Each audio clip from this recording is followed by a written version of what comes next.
Hey there, welcome back. And we are going to be talking about the impacts of complex trauma on adults in their relationships. And we're going to review the symptoms. We're going to look at how this impacts the parent-child relationship. And we're also going to look at how to help support um, families that are dealing with a parent that has unresolved complex trauma. So, the impacts of complex trauma have a ripple effect through generations. So, addressing the unresolved complex trauma in a caregiver or parent can arrest that transmission of intergenerational trauma. And that's why it's so important that we honor the parents' experience and bring them into the healing process as well, to support the overall healing and wellness of the family and to stop that transmission of intergenerational trauma. So, today we're going to look at the impacts of complex trauma on adult relationships, ripple effects on parenting, and supporting clients to create more nurturing family environments. So we're going to do a little overview of complex trauma and some of the differences with developmental complex trauma and then other types of complex trauma. So complex trauma is usually talked about as being rooted in experiencing developmental trauma during childhood. So it results from multiple traumatic exposures as a child, usually to things that involve attachment disruptions or relational trauma. So there's some mistrust, there's some relational trauma that impacts that child's development as they're growing up because it impacts attachment.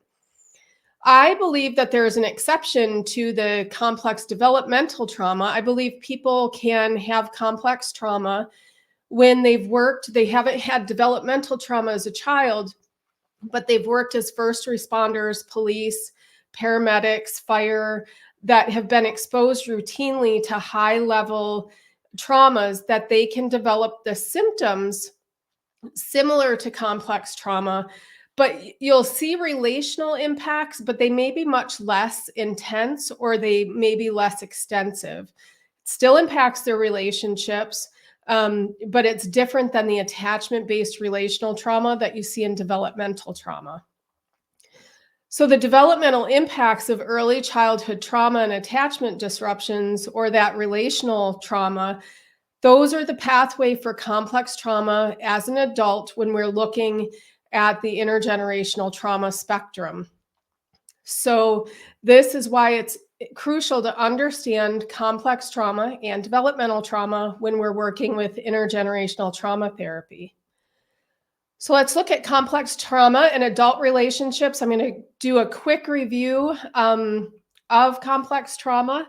So you'll see the symptoms that you usually see in PTSD. You'll see hypervigilance, being on guard, sensitive neuroception, faulty neuroception. So they'll have that hypervigilance. They'll avoid certain places, situations, things that remind them of the trauma that they've endured. They'll have intrusive thoughts and images, things that repeat, nightmares, those kinds of things that just kind of interfere in their daily life. And they can have changes in thoughts and mood. So the world is a terrible place. I'm alone in this world. You can't trust anybody. So those are the symptoms of PTSD. But in addition to those, when we're working with complex trauma, there's additional things that are rooted in the developmental nature and impacts of the trauma that they've experienced. And these, I think you can find in paramedics, first responders, and that group as well. There's emotional reactivity or dampening where it's significant and persistent. So they're either highly reactive or they're very dampened, or they sometimes cycle between the two, and you kind of never know which reaction you're going to get. There's relational impacts that go beyond kind of the avoidance or the hypervigilance. These are deeper relational impacts that have a foothold on the development of healthy, happy relationships. And there's usually a disturbances in identity or sense of self.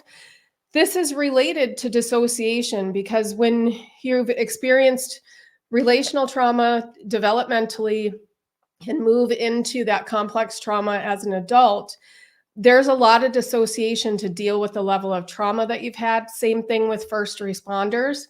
Um, there's a lot of dissociation that they have to have. It's an adaptive response because of the intrusive symptoms, the difficulties that they're having. We can't remain hypervigilant all the time. So it's a way to balance the nervous system out.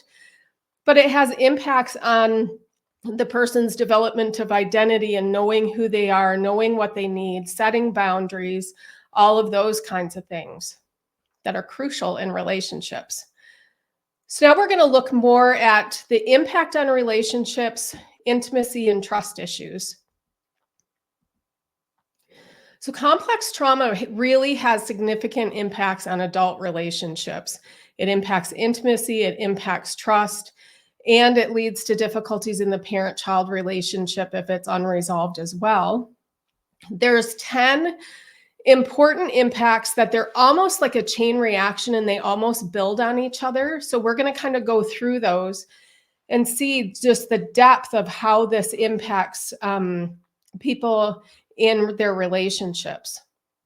So first of all, they'll have a lack of safety in relationships, so they can't experience any safety in relationships. And this is a foundational level problem because safety is the cornerstone to health and well-being in relationships, in adult relationships, coworker relationships, parent-child relationships. So when there's this lack of safety, this is a pretty crucial factor that I believe kind of makes the whole foundation for all these other impacts.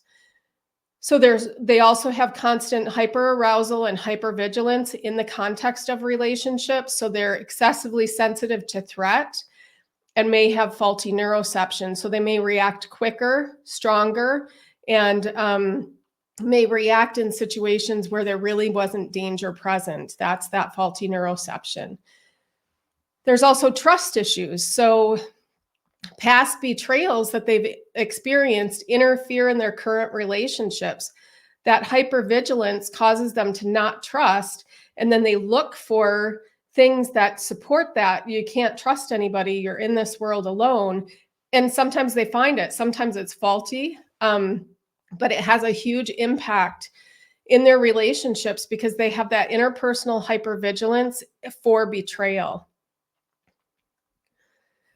There can be a lot of emotional isolation where if you don't feel safe and you don't trust, you're not going to be able to connect at a deeper level. So there will be some considerable loneliness, isolation, and this will lead to more difficult coping issues because one of the ways that we cope with things in life are through our relationships and through that co-regulation and having that support and being able to talk about it. But if you have that emotional isolation, you're kind of in it alone and have nobody to work through these things and find some healing. Another difficulty is significant emotional dysregulation. So they may not be able to identify or label emotions. They may have a reaction or have neuroception of threat, danger, might be faulty, but they can't connect it to what they were feeling or what kind of happened to cause this. So this is where they can become highly reactive, impulsive. They may not be able to connect why they had such a big reaction, or they may have excessive numbing. So they may be just very flat and disconnected in their relationships.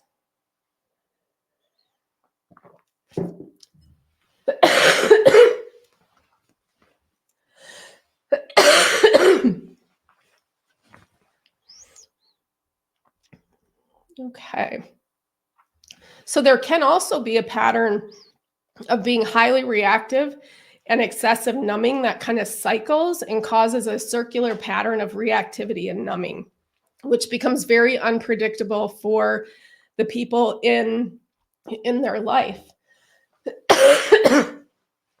Little side note, I have had some sinus difficulties. My doctor's trying to treat it and it's not working very well. So we'll just kind of keep going and get through this. So effective communication is also another area that's impacted. They can't express their needs in relationships. They have a difficult time setting boundaries and being assertive. Um, and this leads to difficulties in all life domains. So work, friendships, education, family. You see this a lot when a parent's dealing with their child's school. They may have a lot of difficulty communicating with the staff and teachers, and may just shut down, or they may attack and become kind of in opposition with the teaching staff. Disorganized attachment strategies are also another area that can be impacted in adult relationships when there's complex trauma. So the relationships are characterized by this fluctuation between pursuit and attack. They may express high needs and to a person who's unavailable. They typically pick people who they match with that are also some degree of avoidant, because it's less threatening. However, they'll have these needs, especially when they're experiencing a fear of abandonment. And then when the partner turns around and becomes available, they have this high reactivity or defensiveness because of the fear of intimacy. And that's that disorganized attachment strategies that were likely learned in childhood. Poor conflict resolution is another area of difficulty where people who have complex trauma can feel really out of control. So they may be excessively demanding and controlling, aggressive, or they might just be avoidant, where conflict isn't resolved. They just kind of tuck in, and they don't try to resolve conflicts, which this is difficult because this is where they may have an increased vulnerability with that avoidance, because people will just keep pushing their boundaries and they won't be able to resolve those conflicts. They may also have very controlling behavior. So that sense of powerlessness or loss of control that comes along with trauma, particularly developmental trauma that's transitioned into complex trauma, can feel very powerless. So they exhibit more controlling behavior in relationships to decrease that anxiety and hypervigilance, but it damages their relationships with partners, family, their children, friends, their work relationships. So that controlling behavior can be really impactful and difficult. And then in intimate relationships, they may have some sexual dysfunction. So it can range from high risk behavior to highly avoidant behavior. So it creates significant difficulties in relationships, may create more betrayal within the context of the current relationship. That risky behavior may cause additional health concerns, or or it may also increase their vulnerability to difficult situations or sexual violence if they're engaged in certain high-risk activities, which just perpetuates the cycle and kind of cements some of these symptoms that they're having. Now we're going to move into the ripple effect of trauma on parenting. And it basically comes from difficulties with attunement and co-regulation. And then they use parenting strategies that backfire. They have a negative mentalization of the child. So we're going to go through these each. If these sound familiar to you, you probably have my 5 domains checklist, which is really important to look at when you're working with a family to see what kind of impacts you're dealing with on that parent-child relationship. So poor attunement is caused by unresolved trauma that causes an inability for the parent to recognize like the autonomic states and the emotional states. So they may see their child very angry and upset and stomping their feet. They may not be able to understand that something triggered a fight or flight response in that child, and you can manage it using polyvagal interventions. And so they try to get that reaction to go away. So they may not recognize that the child's in a state of fight or flight or defensiveness that can be co-regulated. And they may not identify their emotions either. So they may not be able to understand their sadness, or they may not be able to understand why they're scared. And then they may resort back to, well, I had a worse childhood than you. You've got it really easy because you haven't gone through what I've gone through, or you better toughen up or I'll give you something to cry about. So that's that poor attunement. And it really invalidates the child's experience and sense of self. So then that's the foundation for later complex trauma, those adult impacts where they have a sense of identity difficulties and sense of self. It also increases the child's negative beliefs about themselves. And this is why in that 5 domains checklist, we look at the child's negative self-beliefs, because we want to find out how this has impacted the child as well, because the parent may also have those negative beliefs too. So overall, poor attunement has a negative impact on co-regulation. And co-regulation is really the foundation of attachment. Attunement is part of co-regulation, and then co-regulation builds that foundation for attachment. So the impacts on co-regulation are basically under the umbrella for me as autonomic dysregulation that's very chronic. So there's that high reactivity, maybe very defensive or maybe very shut down, may cycle between the two. So there's this increased defensiveness and shutdown when a person becomes dysregulated. So what happens is this creates difficulties with emotional dysregulation. And in that parent-child relationship, it increases the chances of co-dysregulation. So that's where the parent's in a kind of defensive state, the child cries, and the parent yells at the child to be quiet, or they just walk away and they can't handle dealing or interacting. Children can be very triggering for parents who have had their own developmental trauma, particularly if they're at the developmental ages where the parent experienced their trauma. So it's like looking in a mirror and seeing yourself in front of you and you don't know what to do. So they can become defensive or shut down.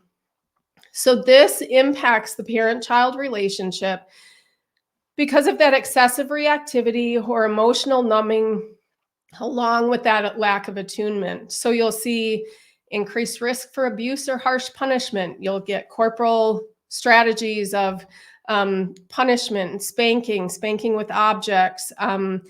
They'll have an inability to co-regulate. So the parent won't have the skills. They've never been taught the skills of how your emotions and autonomic nervous system can downregulate somebody else and co-regulate instead of co-dysregulate. You'll also see increased behavioral difficulties in the child. So because they're not getting that attunement, co-regulation, and the attachment is getting disrupted, you'll see more behavioral difficulties in the child. And more problematic attachment strategies will develop for the child. So you may find they just check out and they're avoidant and they don't want to really connect with people, but their nervous system is still constantly looking for attachment. They may become very anxious and preoccupied, or they may cycle between those and have some of those more disorganized strategies.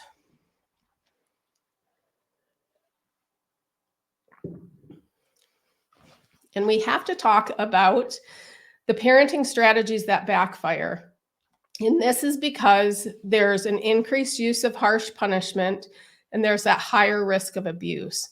So the difficulties that parents are having when you see these parenting strategies that backfire, maybe that they were exposed to harsh punishment and they don't really see anything wrong with it because they may think they came out okay, and this, like, they're not doing anything near what their parents had done. So yeah, they may have broken part of that cycle, but there's still room to grow and still ways to have a better experience for their children and themselves. So one thing you'll find is that the expectations a parent may have aren't consistent with developmental age. So they may feel like their child is whining, crying, and clinging, which is developmentally appropriate from 0 to 5 or 6. But they may expect them to act much more mature because that would help them downregulate. But so they need to know at the developmental ages of their children, what are those normal reactions that are just part of growing up and development? So if they don't have consistency between their expectations and the developmental age of the child, this is going to be an issue when it comes to parenting. There's inconsistent use of parenting strategies. So they may be really harsh when a child cries one time, avoidant the next, or they may be able to comfort at some point. So for the child, this causes a huge lack of predictability. So they don't know which response they're going to get. And it causes increased frustration for the parent because I cuddled you last time and it didn't get better. So now I'm going to use harsh punishment. That didn't get better. So now I'm just going to shut down. So the frustration for the parent can also be with that inconsistent use of parenting strategies. The disconnection and emotional numbness may lead to really chaotic behavior in the child. And this would be from lack of structure and boundaries. They may not have any boundaries. They may kind of rule the house and the parent doesn't have the emotional energy, or they're very disconnected or numb that they just don't react to it.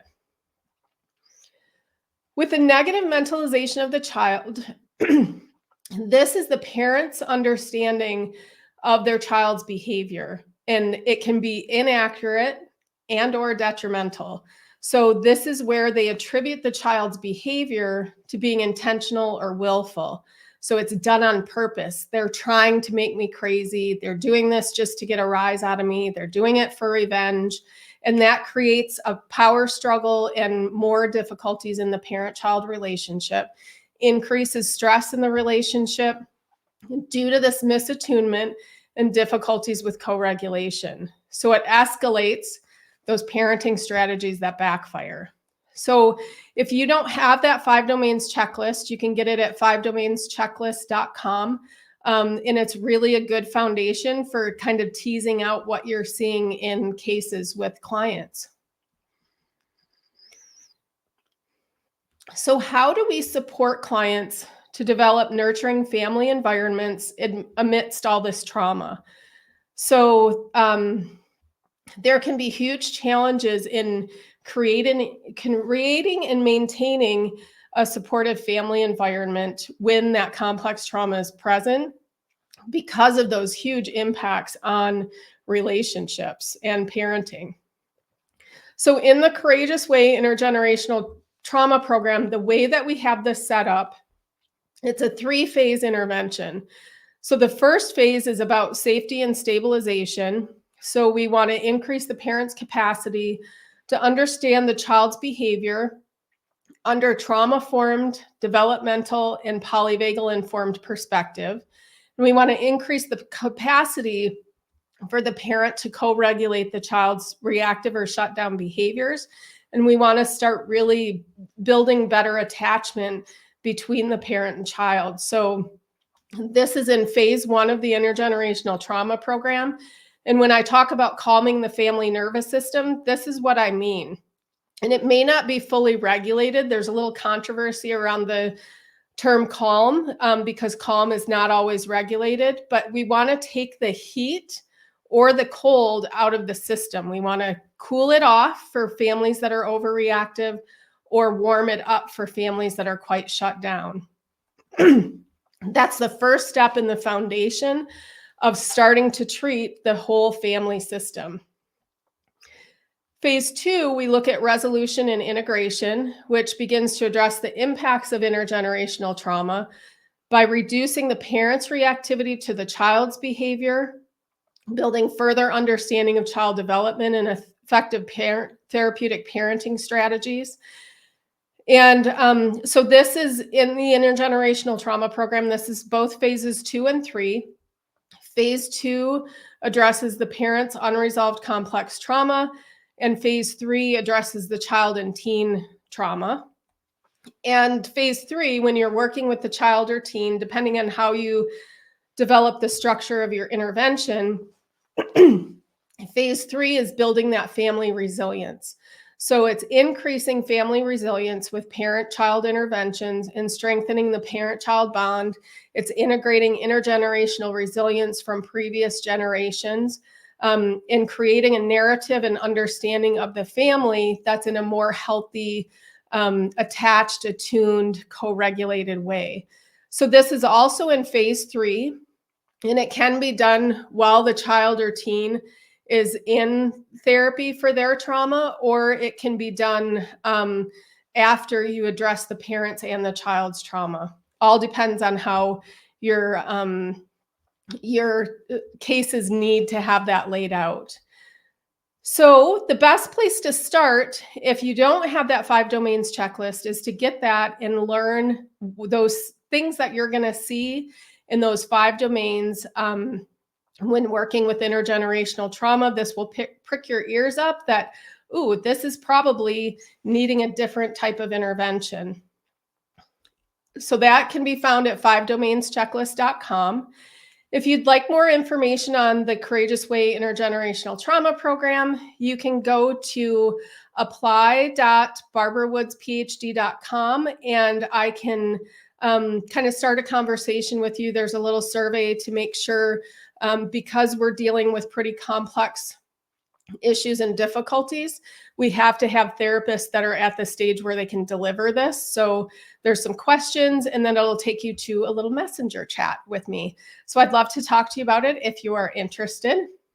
So we have talked about the impacts of complex trauma on adult relationships. We've looked at the ripple effect on parenting and looking at how we can support clients to create nurturing family environments. So next week, we're going to start working on recognizing developmental trauma because we're going into June, and that's our theme for the month. Have a great day.